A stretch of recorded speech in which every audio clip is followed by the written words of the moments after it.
నా పేరు కల్పన. ఇప్పుడు జరుగుతున్న సతీష్ అనే వ్యక్తి ఇష్యూలో ఒక లెటర్ సర్క్యుల్ అయితుంది. అది S V Mohan Reddy sir complaint ఇచ్చిన దాంట్లో మేమిద్దరం 15 ఇయర్స్ నుంచి రిలేషన్‌షిప్‌లో ఉన్నాము అని రాసిపెట్టుంది. అండ్ సతీష్ రాసిన సూసైడ్ లెటర్‌లో మాత్రం 10 ఇయర్స్ నుంచి మేము రిలేషన్‌షిప్‌లో ఉన్నాము అని రాసిపెట్టుంది. అండ్ నా ఏజ్ ఇప్పుడు 25 ఇయర్స్. అంటే నేను 10 ఏళ్ల వయసున్నప్పుడు సతీష్‌ని లవ్ చేశానా? నేను 10 ఇయర్స్ ఉన్నప్పటి నుంచి తనని లవ్ చేశాను. పాలిటిక్స్ ఉండాలి కానీ మరీ ఇంతలా కాదు. అండ్ కొన్ని డేస్ తర్వాత సతీష్ హాస్పిటల్ దగ్గరికొచ్చి నన్ను హరాస్ చేయడం చేశాడు.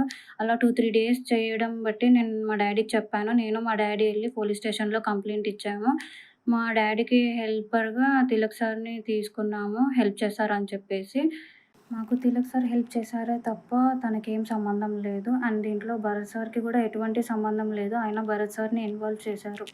మేమలా కంప్లెయింట్ చేసిన తర్వాత కూడా సతీష్ మళ్ళీ హాస్పిటల్‌కి వచ్చి నన్ను మళ్ళీ హరాస్ చేయడం స్టార్ట్ చేశారు. నేను చెప్పాను, "నువ్వు ఇలా హరాస్ చేస్తూనే ఉంటే నేను మళ్ళీ కంప్లెయింట్ చేశాను" అని చెప్తే, "నువ్వు ఎలా పెళ్లి చేసుకుంటావో నేను చూస్తాను. నీ కొన్ని పిక్స్ నా దగ్గర ఉన్నాయి. అవన్నీ నేను చెప్పి నీకు పెళ్లి కాకుండా చేస్తాను" అని చెప్పి బెదిరించడం జరిగింది.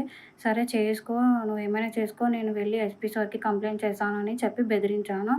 ఆ బెదిరింపులో తను భయపడి చేసుకున్నారో మరి నాకైతే తెలీదు.